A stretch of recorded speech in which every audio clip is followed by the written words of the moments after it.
Ahora sí me escucho. Perfecto. La lectura bíblica la encontramos en Primera de Corintios, capítulo 15, versos 3 al 8. Ahora sí no le voy a dar la página de la Biblia. Primera de Corintios está después de Romanos y antes de Segunda de Corintios. Capítulo 15.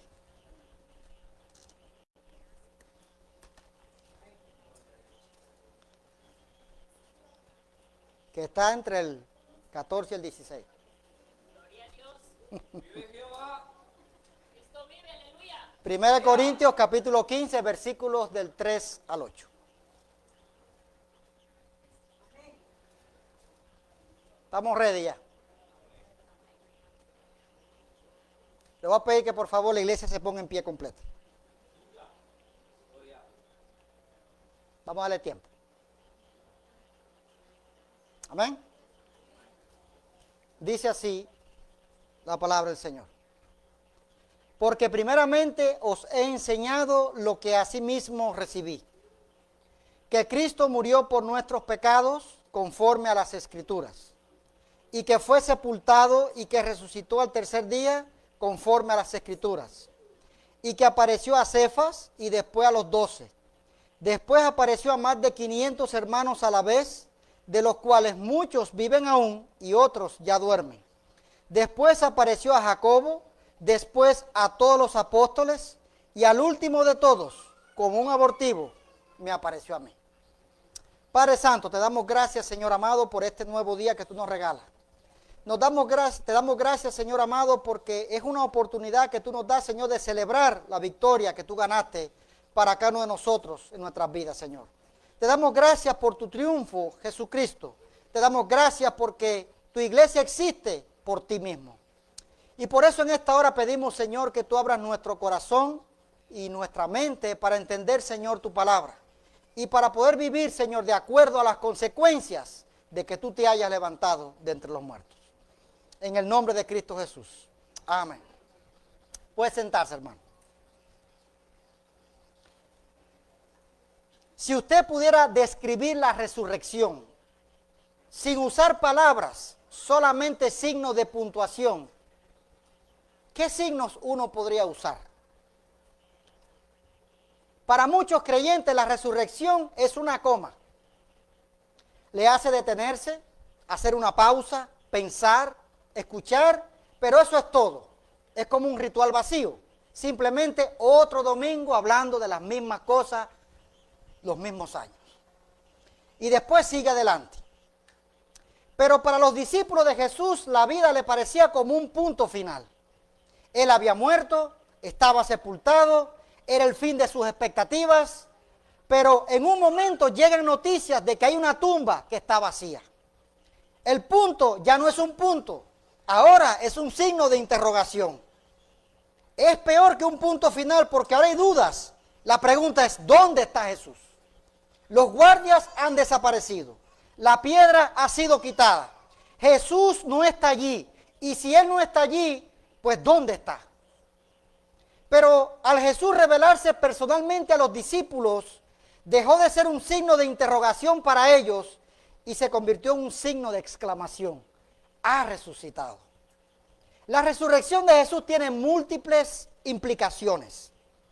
Quiero que piensen esto, porque hoy quiero llevarlos a pensar más que a aplaudir, más que a gritar, más que a emocionarse, más que a decir gloria a Dios o que vine a recargar batería. Quiero llevarlo a pensar hoy, porque el cristianismo se levanta o se derrumba completo si la resurrección es falsa.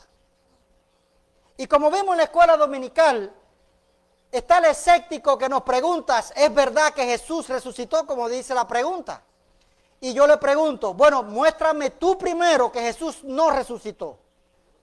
Demostramos que las excusas que tienen no son válidas. Me toca a mí presentar ahora por qué Jesús resucitó. Ahora me toca a mí, como digo yo. Si Jesús no resucitó, el cristianismo, quiero que piense, nunca hubiera salido del judaísmo. Nunca se hubieran convertido miles de gentiles. nunca hubiera habido un emperador cristiano, nunca hubiera habido una religión dominante del Imperio Romano, de la cultura occidental y la civilización. Nunca hubiera habido una Edad Media, ni renacimiento de las artes y la literatura. Nunca hubiera habido una reforma protestante y muchos de nosotros hoy seguiríamos siendo paganos. Y si la resurrección de Jesús ha tenido tanta influencia en la cultura, en la política, en la economía, en las creencias, en la estructura social, en la ética, y cambió el curso de la historia de manera que usted y yo no podemos imaginar todavía. Y no solo eso, sino que nunca hubiera afectado la vida de millones de personas. Hoy existen 2 billones de personas que se llaman a sí mismas cristianas. Y vamos a comenzar en este pasaje, porque este pasaje que les muestro en esta tarde es un credo que Pablo está citando de algo que él había recibido. Y quiero que sepa que un credo es un reporte histórico acerca de lo que creían los cristianos. En los versículos 3 al 8, el apóstol muestra las evidencias de la resurrección contenidas en este credo. Y quiero hacer una comparación, porque ¿cuándo fue que Pablo recibió lo que está transmitiendo? Quiero que piensen eso. Y antes de entrar en eso, considere esto. La guerra de la Galia de Julio César se compuso del 100 al 44 antes de Cristo. Y la copia más cercana se escribe en el 900 después de Cristo. Tienes una diferencia de 1000 años. La pregunta que a veces yo digo, ¿cómo yo sé que lo que se escribió de este hombre es verdad? Si son 1000 años de diferencia. Le pongo otro ejemplo, historia de Heródoto. Se considera este hombre, Heródoto, un nombre extraño para nosotros, el padre de la historia. Todo lo que sabemos de la antigüedad es gracias a ese señor. Pero escribió sus historias en el 480 al 425 antes de Cristo. Escuche, y la copia más cercana que tenemos de lo que él escribió fue en el 900 después de Cristo. Si se da cuenta, han pasado 1300 años entre lo que él escribió a la copia más cercana de él. O sea que si hacemos una cronología del tiempo aquí, empiezo aquí en el año 425 a.C. y tengo que seguir caminando y cruzo la calle y después el otro bloque y allá llega el año 900 después de Cristo. O sea, 1300 años. ¿Usted entendió eso, verdad? Quiero que vea esto, porque mire, cuando vamos al Nuevo Testamento, se escribió todo o casi todo antes del 70 después de Cristo. O sea, de 40 a 70 años después de la muerte de Jesús. Y estos datos se los estoy dando para que usted sepa que cuando vamos a ver la evidencia que vamos a ver, yo quiero saber cuándo fue que Pablo recibió lo que él está transmitiendo a la iglesia de Corinto en esta hora. Y mira aquí lo importante, las evidencias. Pero vamos a llegar a otro primero. Vamos a hacer una cronología del tiempo aquí. En el año 30, Cristo murió. Amén. O puede ser en el año 33. Pero para los efectos vamos a coger una fecha. 30 después de Cristo. Por la Biblia yo sé en Gálatas que Pablo se convirtió 2 años después de Cristo. ¿Estamos dónde? En el 32. Por la Biblia sé que 3 años después, en el 35, se reunió con Pedro y con Jacobo. Y sabemos que en el año 54, por acá más o menos, Pablo escribió Primera de Corintios. O sea, del 54 y tienes el 30. ¿Cuántos años han pasado? Estamos mal en las matemáticas. Si Jesús murió en el 30 y Pablo escribió en el 54, ¿cuántos años han pasado? 24 años, no 54, 24 años. O sea, tienes 24 años donde Pablo empieza a escribirle a los corintios que Jesús, ¿qué cosa? Resucitó. Cuando usted lee Gálatas, vamos a llevarlos a Gálatas, capítulo 1, versículos 18 y 19, dice Pablo: después, pasados 3 años, subí a Jerusalén para ver a Pedro y permanecí con él 15 días. Pero no vi a ninguno otro de los apóstoles. sino a Jacobo, el hermano del Señor. Entonces, tienes a Pablo 5 años después de la resurrección de Jesús, hablando ¿con quién? Con Pedro y con Jacobo, el hermano de Jesús. Y se pasaron 15 días.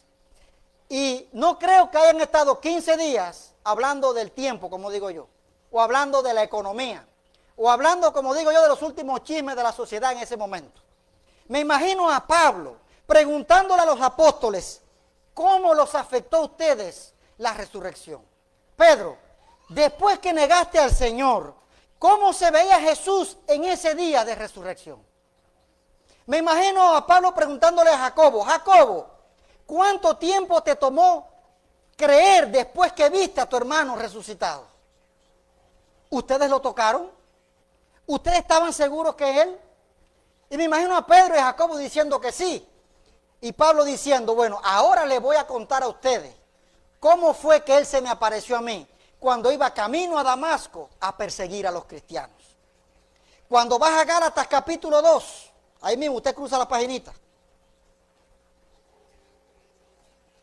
Dice Pablo que después de 14 años se vuelve a reunir con Pedro, se reúne con Jacobo y se reúne con Juan, estaba el otro apóstol ahí, y se reúne con ellos para verificar la credibilidad del evangelio y a ver si había cambiado algo o había que añadirle algo.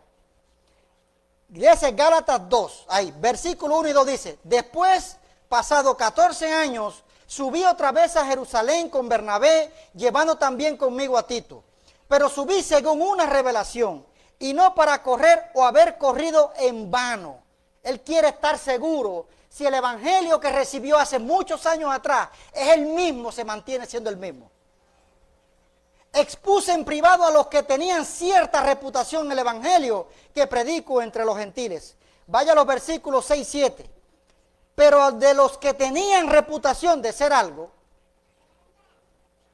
lo que hayan sido en otro tiempo, nada me importa. Dios no hace acepción de personas. A mí, pues, los de reputación, dice, nada nuevo me comunicaron o me enseñaron. El mismo evangelio que se estaba predicando desde que Jesús murió y resucitó, 14 años después, el mismo evangelio se seguía predicando. Verso 7, antes por el contrario, como vieron que me había sido encomendado el evangelio de la incircuncisión, como a Pedro el de la circuncisión. Váyase al 9. Y reconociendo la gracia que me había sido dada, Jacobo, Cefas, que es Pedro, y Juan, que eran considerados como columnas, nos dieron a mí y a Bernabé la diestra en señal de compañerismo para que nosotros fuésemos a los gentiles. ¿Y qué más? Y ellos a la circuncisión. Entonces, Pablo dice que ese credo que está transmitiendo en el año 54 a la iglesia de Corinto, lo recibe ¿de quién? De Pedro y de Jacobo en el año 35 aproximadamente. Y Pablo se convirtió en el 32. Para que ustedes vean que para desarrollar una leyenda hace falta mucho más tiempo. Y hace falta que todos estén muertos ya. Entonces, mira aquí, la primera evidencia. Luego de la crucifixión, dice José de Arimatea sepultó a Jesús. ¿Dónde? En una tumba. Porque dice el versículo 3 de 1 Corintios, porque primeramente os he enseñado lo que asimismo recibí, que Cristo murió por nuestros pecados, conforme a las Escrituras, y que fue sepultado. Para ser sepultado, y en la cultura judía, en el siglo I, en Jerusalén, eran en tumbas de piedra. No es como hoy que lo ponemos en la tierra. Entonces, esta evidencia es significativa porque demuestra que tanto judíos como cristianos conocían la ubicación de la tumba de Jesús. La sepultura de Jesús es avalada, como vimos, por la información de Pablo aquí en 1 Corintios. Pero quiero que piensen esto. Dada la comprensible hostilidad que manifestaba el movimiento cristiano hacia los líderes judíos, es poco probable que José de Arimatea, miembro de la Corte Suprema de los judíos que condenaron a Jesús, haya sido un invento de los cristianos. Quiero que entienda eso. La primera evidencia que yo te doy es que Jesús fue enterrado en una tumba, en un lugar físico, en un lugar que se podía comprobar en Jerusalén en el 30 después de Cristo. Y que, fíjense que dice el pasaje que fue José de Arimatea el que lo puso. Como digo yo, como dije en la escuela dominical, tendría José que haber tenido amnesia total para no saber dónde él fue que puso el cuerpo de Jesús en su propia tumba. Entonces, lo primero es saber que Jesús, y quiero que usted entienda esto, porque mucha gente dice que Jesús resucitó espiritualmente. La resurrección no tiene nada que ver con el espíritu. La resurrección requiere un cuerpo físico levantándose de una tumba. Si no, no hemos hablado nada. ¿Lo va entendiendo? Porque los musulmanes dicen que Mahoma resucitó espiritualmente. Y el cuerpo sigue allí en la tumba todavía. Eso no es evidencia de nada. Cuando yo me muera puedo decirle que yo resucité espiritualmente. Y usted nunca verme ni saber de mí. Eso no prueba nada. ¿Me va entendiendo el punto? La resurrección tiene que levantarse un cuerpo físico de la tumba. Pero primero tienes que saber dónde está. También, según esta evidencia, había una guardia romana asignada por el emperador romano custodiando la tumba de Jesús, que se encontraba en la propiedad ¿de quién? De José de Arimatea.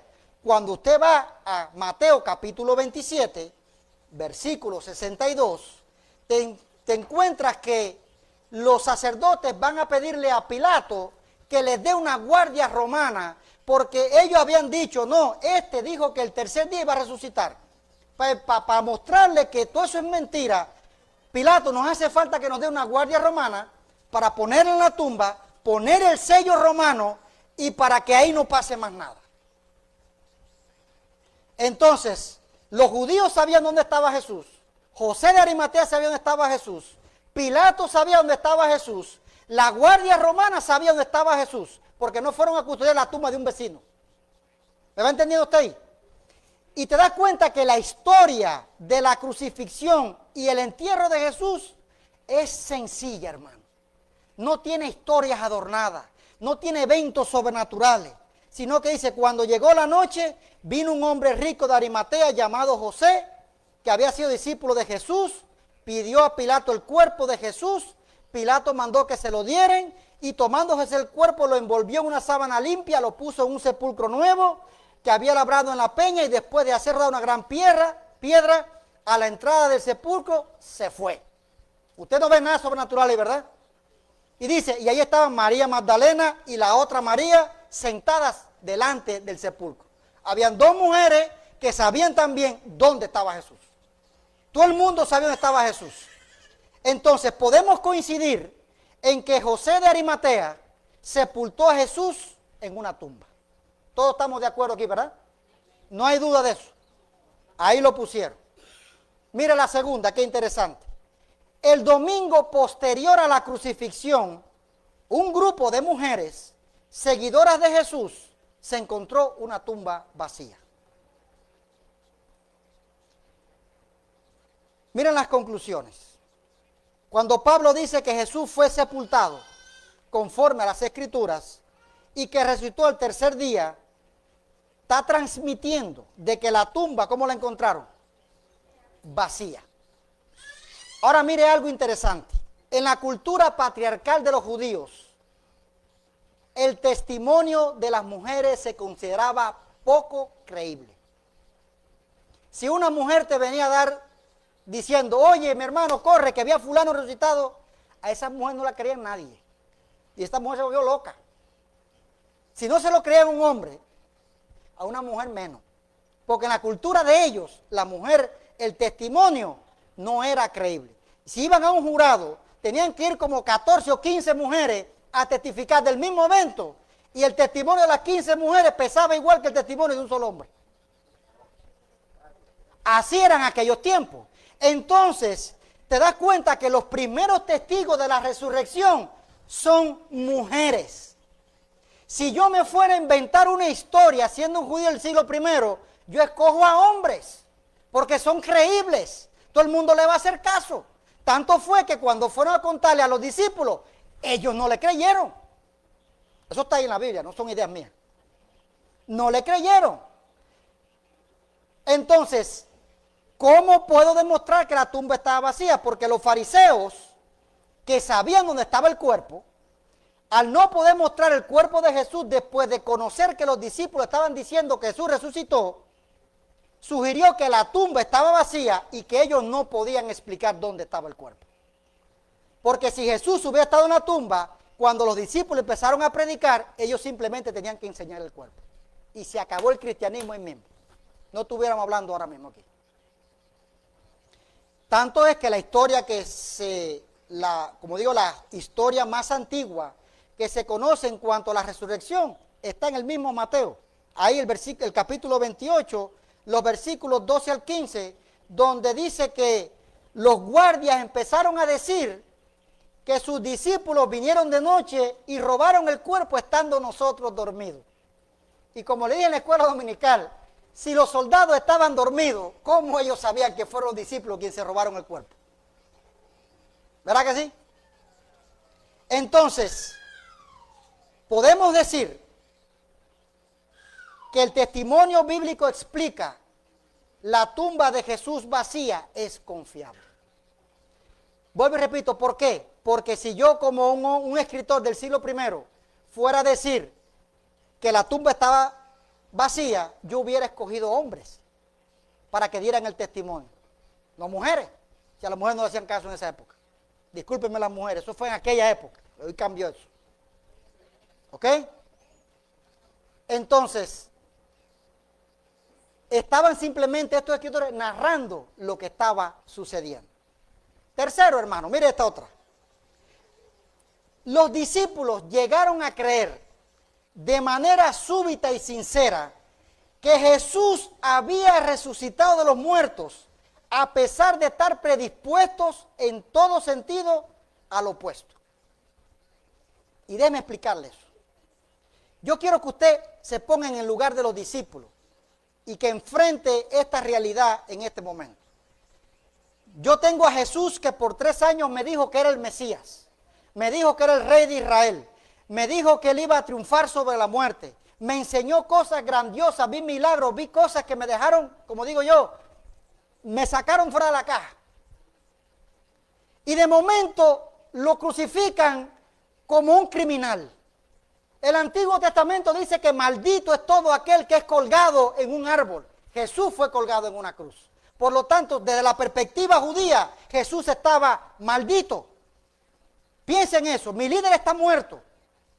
Y en las expectativas mesiánicas no cabía la posibilidad de un Mesías que en lugar de triunfar fuera ejecutado de una manera tan vergonzosa.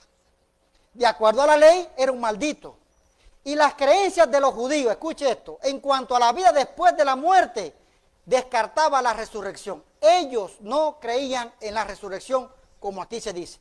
Ellos creían que al final del mundo, cuando viniera el Mesías, no sé cuándo, ahí iban a haber una resurrección.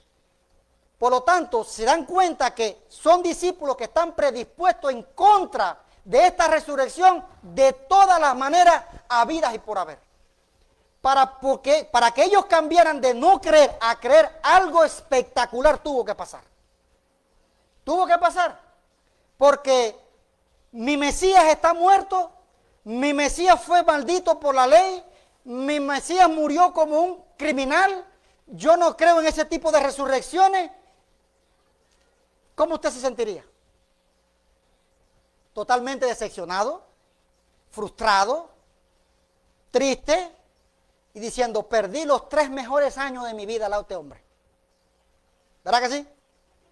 Sin embargo, estos son los peros de la Biblia, te encuentras a estos discípulos unos días después con una valentía, con un poder, con un vigor y con una convicción diciendo que Jesús sí resucitó de los muertos. ¿Qué pasó? Es la pregunta que yo me hago. ¿Qué pasó en la vida de estos discípulos que se las cambió por completo? Porque usted puede morir por una mentira que usted cree que es verdad. Eso puede pasar. Pero usted no va a morir por una mentira que usted sabe que es mentira. A menos que usted tenga problemas mentales usted hace eso. ¿Sí o no? Lo digo porque hay que hacerlo así también. Mira esta otra.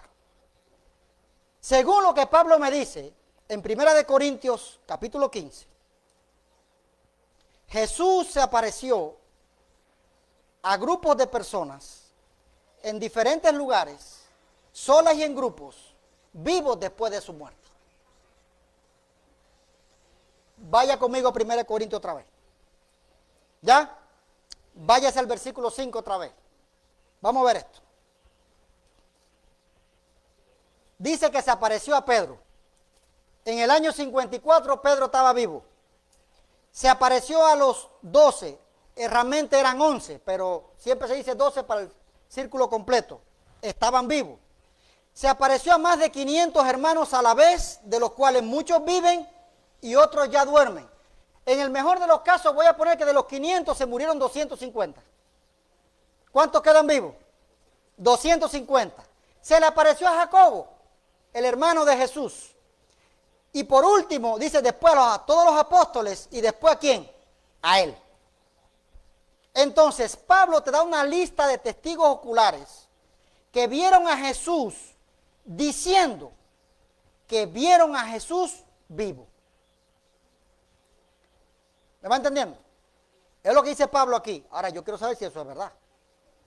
Porque si Pablo, para cuando escribe esto, están vivos todos, Pablo no puede inventarse la historia. Porque hubo gente en ese tiempo, 54, recuerde, después de Cristo, y Cristo murió en el 30. ¿Cuánto hay? 24. Para las matemáticas otra vez. 24. En 24 años se puede morir un poco de gente, ¿sí o no? Y otro poco se puede quedar viva, ¿sí o no? Pero esa gente de la que él está hablando están vivos. Entonces Pablo no puede inventarse una historia diciendo que esta gente lo vieron cuando ellos mismos dicen, ¿qué tú inventas, mijo? Si yo no he visto a nadie. ¿Me va entendiendo? Porque según todas dice que estaba Pedro, como dice ahí. Recuerda también que en la tumba vimos que estaba María Magdalena, ¿recuerdan? Otra mujer viva. Habían 2 discípulos camino de Maús, que relata el Evangelio de Lucas, que estaban vivos también. Y escuche, 500 testigos en el mismo tiempo, en la misma hora y en el mismo lugar vieron a Jesús. ¿Cómo usted puede refutar eso?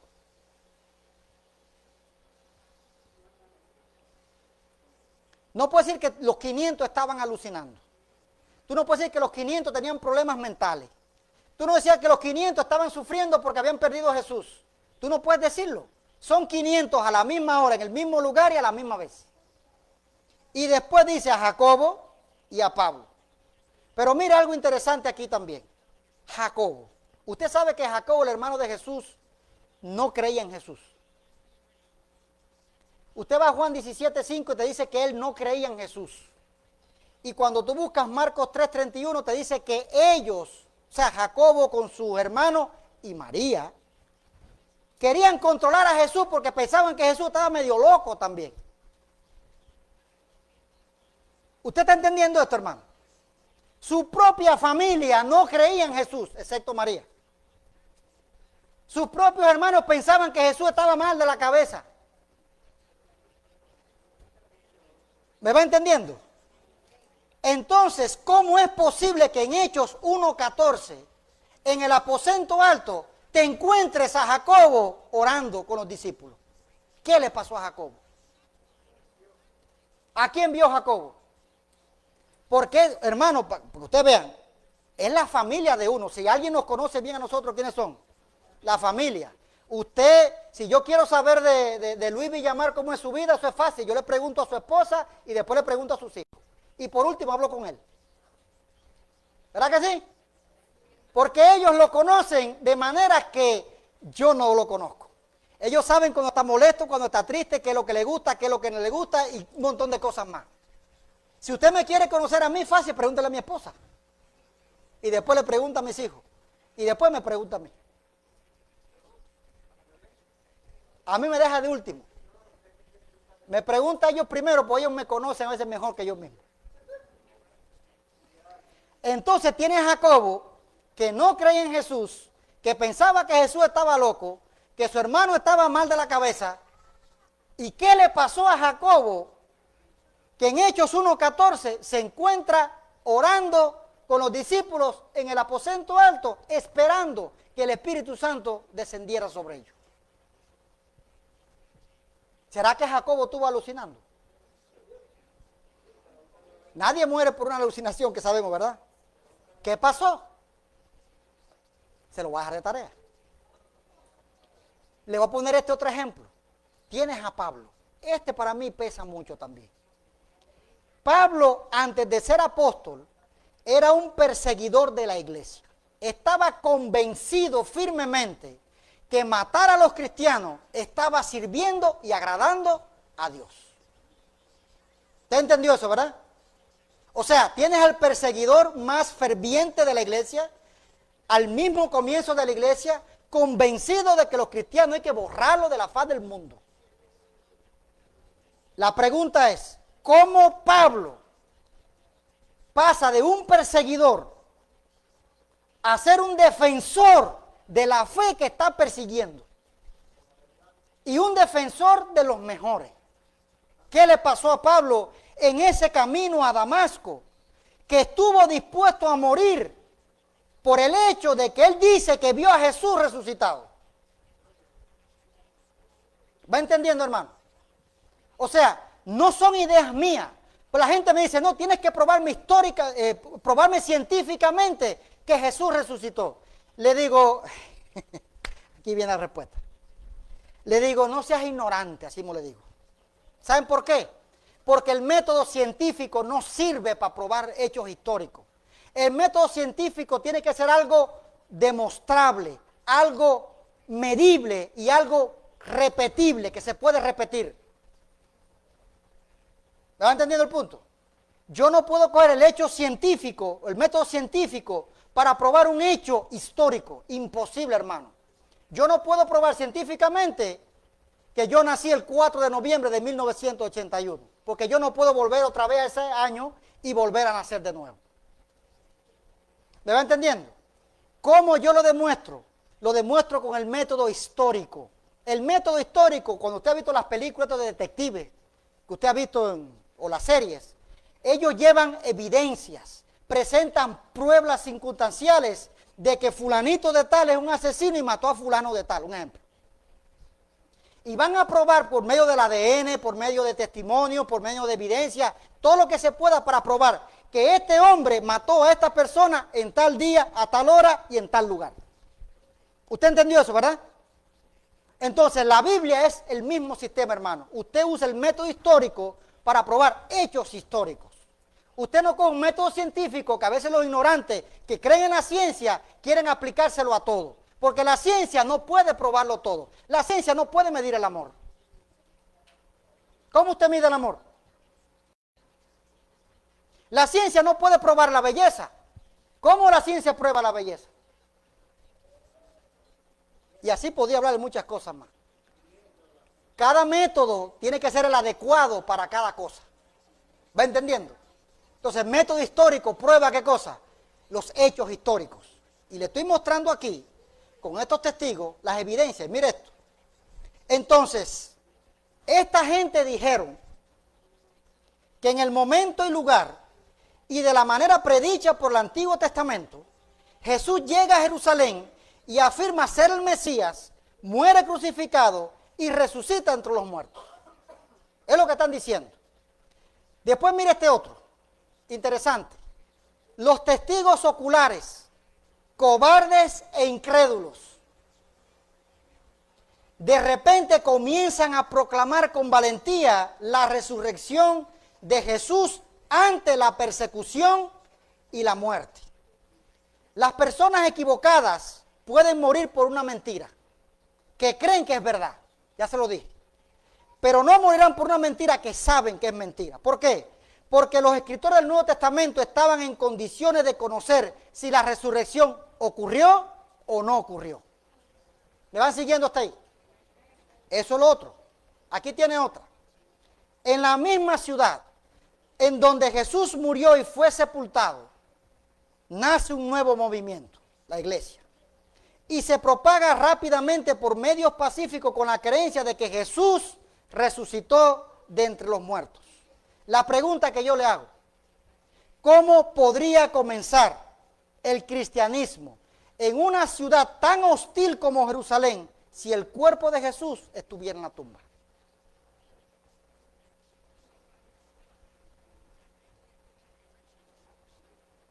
¿Cómo? Te la dejo de tarea también. Tienes a Saulo, el enemigo más ardiente de la nueva iglesia. Se convierte de repente en el defensor más prolífico. De los 27 libros del Nuevo Testamento que tenemos, 13 son de Pablo. Imagínense, 13 libros son de Pablo.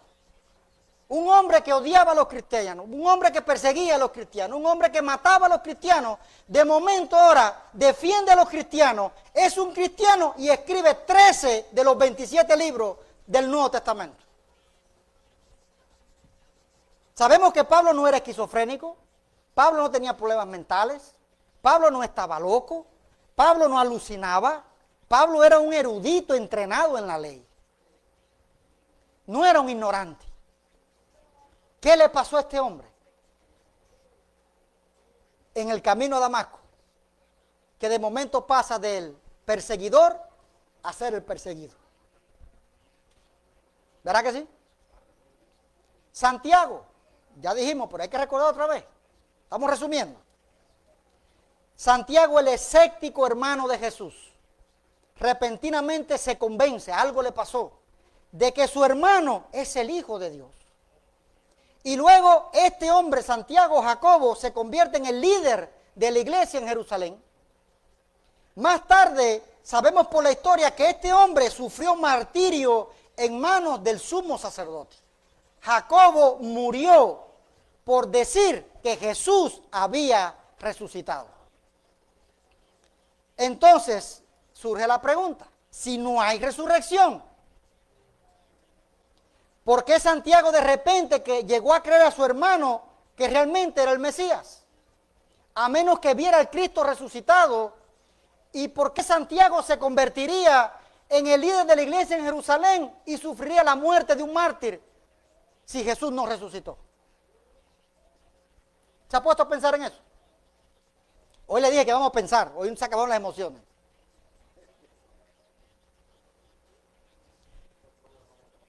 Escuche, esas neuronas hoy van a explotarse.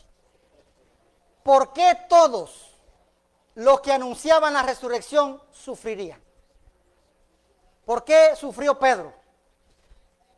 Tomás, lo he explicado, Tomás que decía, si yo no toco, si yo no entro aquí, si yo no lo veo, mira que lo agarro, que lo huelo primero.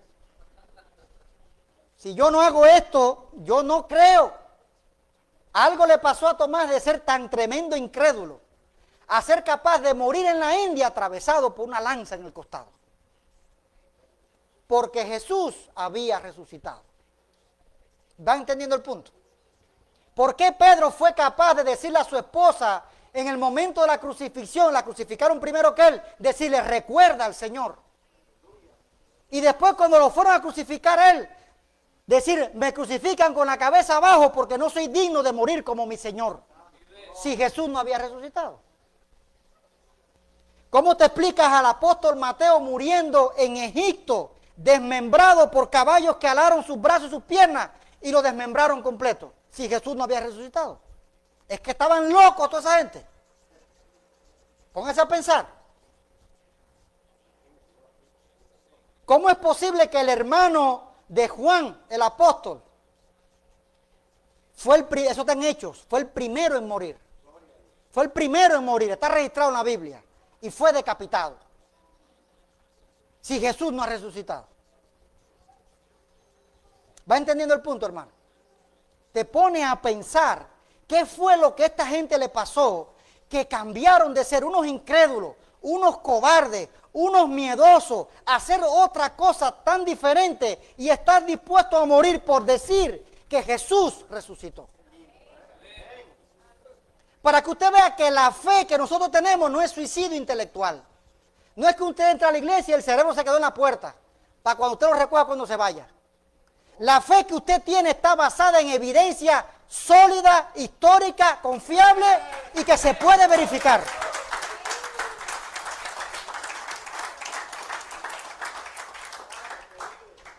Entonces la única respuesta que yo encuentro posible, después de analizar toda la evidencia, es que Cristo ciertamente tuvo que haber resucitado. Porque no hay otra forma de explicar toda esta evidencia. Si Jesús no ha resucitado, yo no sé lo que pasó. Vieron un extraterrestre o alguien por ahí. Quiero que entienda eso. No, esa es otra teoría que sería bueno después ver. ¿Por qué es importante la resurrección de Jesús? Quiero que piensen esto. Para mí esta es una de las más.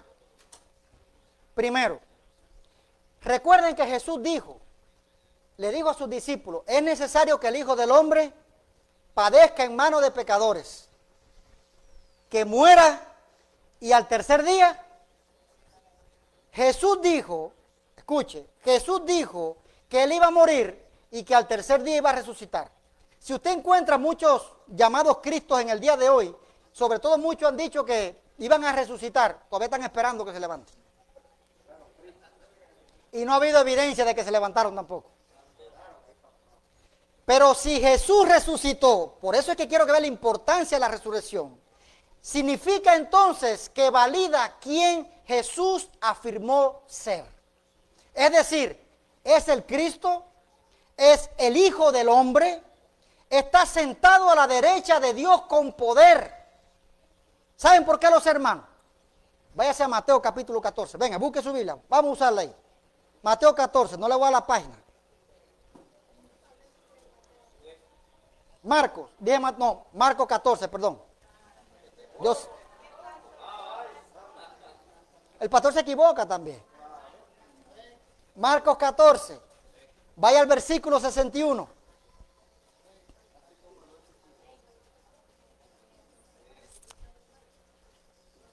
Recuerde que el primer punto es demuestra que quién es Jesús, ¿verdad? Estamos en el verso 61. Dice, el sumo sacerdote, dice, mas él callaba y nada respondía. El sumo sacerdote le volvió a preguntar y le dijo, ¿eres tú el Cristo, el Hijo del bendito? Ellos no decían el nombre de Dios, por supuesto. Miren lo que Jesús le dice. Me impacta porque las dos primeras palabras estaba diciendo que él era Dios. Para los que dicen que Jesús nunca dijo que él era Dios. Le dijo, yo soy. Me imagino el sacerdote como abrió los ojos de tamaño ya. Yo soy. Si usted va a Éxodo 3:14, te va a notar que cuando Moisés le dice, bueno, si ellos me preguntan, ¿quién me envió? ¿Qué le digo? Dios le dijo a Moisés, yo soy el que soy. Y viene Jesús y dice, yo soy. Ya había serios problemas. Y le dijo más, y veréis al Hijo del Hombre. Aleluya, mire esto.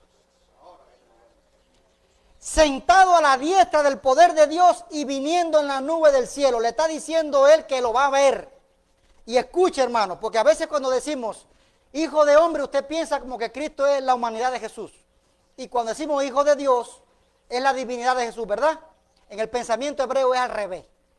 Ellos ven a David como hijo de Dios, ven a Salomón como hijo de Dios, ven a los profetas como hijo de Dios. Pero el título Hijo del Hombre era única y exclusivamente para el Mesías.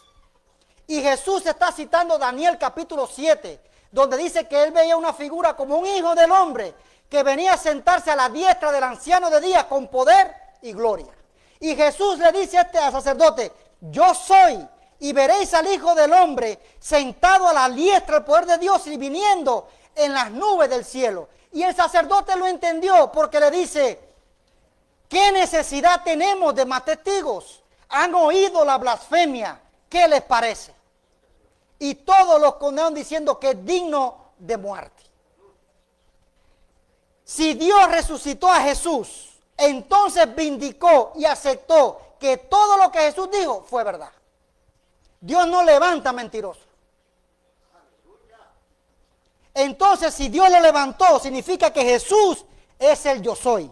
Significa que Jesús es el Cristo. Significa que Jesús es el Hijo de Dios. Significa que Jesús, ¿qué más es? El Hijo del Hombre, sentado a la diestra del poder de Dios.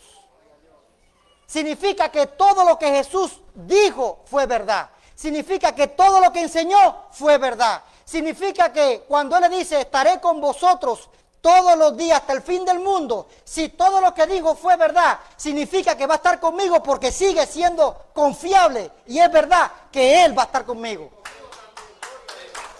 Piensen eso. Ahora fui yo el que me emocioné. Pero significa también algo importante, que si Jesús dijo que Él iba a resucitar y resucitó y Dios lo vindicó y Él dijo que va a venir por segunda vez, espérelo, hermano, que viene. Espere lo que viene.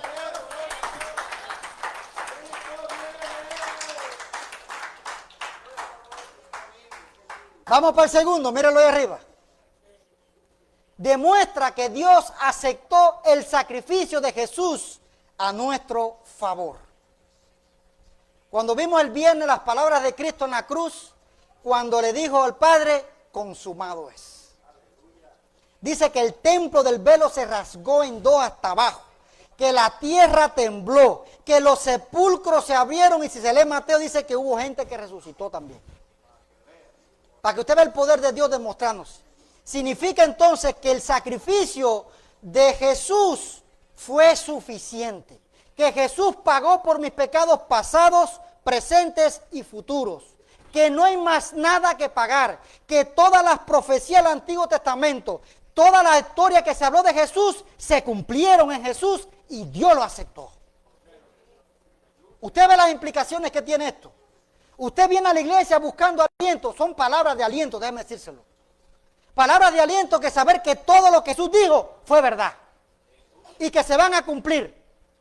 Y que significa que mis pecados de verdad que fueron pagados. No tengo que sentir culpa ni carga por mis pecados, porque Él ya lo llevó por mí. Entonces no se remuerda más la conciencia. Si es que la tiene todavía. Significa también que Dios se sintió complacido con el sacrificio de su Hijo en la cruz. Cuando Jesús dijo, Dios mío, ¿por qué me has abandonado? Dice que desde la hora sexta hasta la hora novena fue tiniebla. Pero cuando Jesús dice estas palabras, las tinieblas se fueron. ¿Qué significa eso? Que Dios aceptó el pago completo. Que la ira de Dios fue descargada sobre su Hijo completamente. Y por lo tanto Dios se sintió complacido con el sacrificio de su Hijo. Eso son buenas noticias. Son buenas noticias, hermano. Todos tus pecados, toda la culpa de tu alma, toda esa negrura, toda esa conciencia que no te deja dormir por la noche, decirle, Señor, tú pagaste por mis pecados, de una vez y para siempre. Los pongo delante de tu cruz y se quedan ahí en la cruz. Como dijo el Señor en el Antiguo Testamento, me encanta. Como está lejos el occidente del oriente, así alejaré de ti tus rebeliones. Dice, pongámonos a cuenta, si tus pecados fueren como el carmesí, más rojo que esa silla, serán más blancos que la nieve. No hay nada más blanco que la nieve, hermano. Usted coge la sábana más limpia y cuando nieve póngala al lado, se ve amarilla. Para que usted sepa, más blanco que la nieve no hay nada. Así es Dios cuando hizo con nuestros pecados. Pero seguimos, tercero, comprueba que entonces Dios tiene el poder de levantar a los muertos. Y al resucitar a Jesús, no solamente Dios aceptó el sacrificio de Cristo, me está diciendo que tiene el poder sobre la muerte, el poder sobre el infierno, el poder sobre las tinieblas, al poder levantar en contra de toda oposición a Cristo. ¿Y saben qué? Me da la confianza a mí entonces, como dice el verso 4, que garantiza que aquellos que crean en Jesús no permanecerán muertos. Si Dios levantó a Jesús de los muertos, significa que Él me va a levantar a mí también. Y eso es una esperanza bendita, hermano. Porque si tus seres amados murieron en el Señor, tienes la esperanza de que los vas a volver a ver otra vez. No sé si usted entendió eso.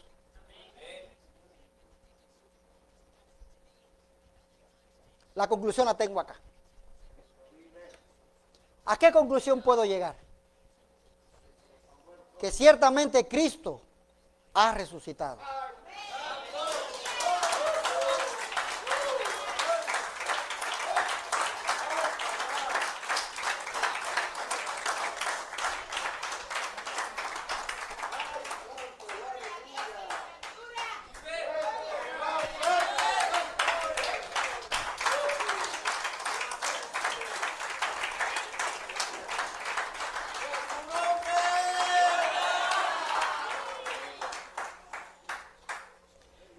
Entonces la resurrección de Cristo es uno de los pilares sobre la iglesia, se levanta o se cae completa.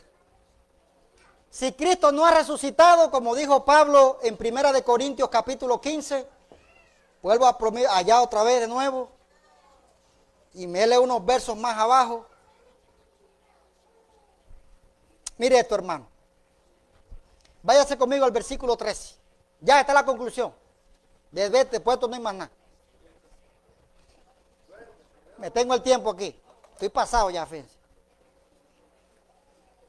¿Estamos ahí? Sí, para que se ría, para que el sueño se le... El sueño se le mueva ahí. Mire esto, hermano. Versículo 13. Pablo dice, porque si no hay resurrección de los muertos, tampoco Cristo resucitó. Y si Cristo no resucitó, vana es entonces nuestra predicación, vana es también su fe. Y somos hallados testigos falsos de Dios, porque hemos testificado de Dios que Él resucitó a Cristo, al cual no resucitó, si en verdad los muertos no resucitan. Porque si los muertos no resucitan, tampoco Cristo resucitó. Parece un trabalengua, pero tiene su sentido. Y si Cristo no resucitó, vuelvo otra vez, vana es nuestra fe, y estamos en nuestros pecados. Entonces también los que durmieron en Cristo perecieron. Si en esta vida solamente esperamos en Cristo, somos los más dignos de conmiseración de todos los hombres. Más, miren la diferencia. Mas ahora Cristo ha resucitado de los muertos. Primicias de los que durmieron es hecho. Ven, Pablo llega a la conclusión, si Cristo no ha resucitado, hermano, como él mismo dijo, comamos y bebamos porque mañana nos morimos. Aquí no hay más nada que hacer ya. Pero si Cristo resucitó, tiene profundas implicaciones. Significa que hay vida después de la muerte. Significa que un día me tengo que presentar ante alguien a pedirle cuentas por mi vida. Significa que si viví mi vida a mi manera, cuando llegue la eternidad la voy a perder completamente. Entonces, creer que Jesús resucitó tiene serias implicaciones. Mucha gente no cree en Jesús, no por falta de evidencia. Le he mostrado que hay muchísima evidencia a favor de la resurrección. Pero a veces no quieren creer porque implica que yo tengo que rendirle mi vida a Dios. Y yo no quiero hacer eso. Yo quiero vivir mi propia vida. Yo siempre digo, aquí no es obligado. Usted si quiere cree y si no quiere no crea. Pero al final del camino nos vemos allá. La pregunta, ¿vas a presentarte al Señor como tu Salvador? ¿O te vas a presentar ante Él siendo Él el juez? Por eso la resurrección de Cristo es el pilar sobre el que descansa la iglesia. Si no hay resurrección, nos vamos ahora mismo para el mundo todo aquí a vivir la vida. Pero si hay resurrección, hay consecuencias. El cristianismo se levanta o se cae por este hecho histórico. La iglesia se levantó, como hemos visto, predicando la resurrección de Cristo, porque si Cristo no resucitó, no tenemos nada que predicar. Pero si estaban predicando es porque habían tenido la evidencia y la convicción de que lo tenían al Cristo resucitado. La resurrección de Cristo, déjeme decirle algo importante también, fue el amén del Padre al consumado es de Jesús. Porque una cosa es que Cristo pagó por mis pecados y se quedó en la tumba. Pero si lo levantó Dios de los muertos, significa que Dios le dijo, estoy complacido con tu sacrificio. Estoy complacido con el pago que hiciste.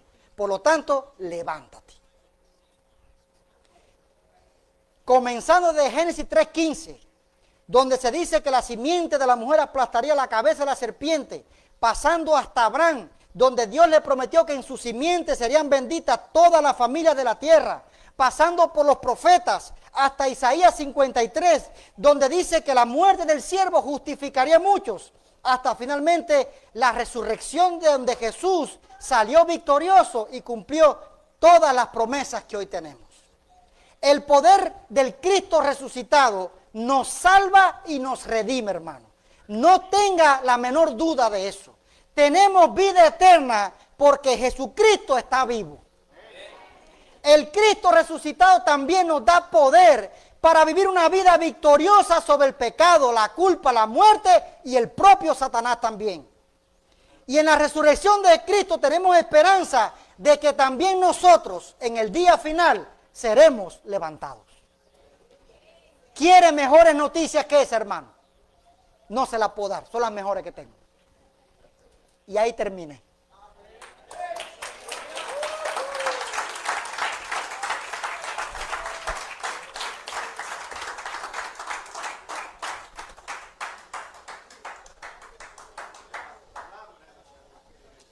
Se te fue hasta el hambre, Manuel.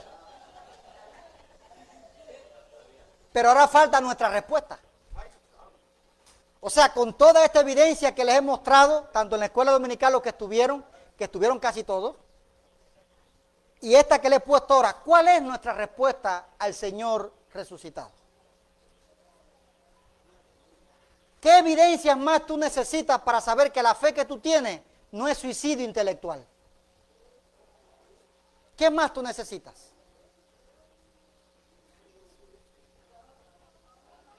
¿Qué más necesitas? ¿Cuál es tu respuesta entonces? Y es una decisión que quiero que usted tome en el día de hoy. Si Jesús resucitó, implica ciertas cosas para mi vida que la van a cambiar de una vez y para siempre. Por lo tanto, yo le invito a que se ponga en pie. Vamos a orar. Vamos a orar y así el sueño se le quita.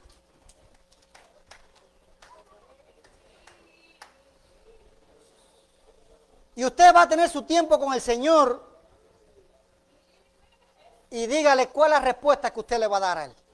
Amén. Vamos a orar.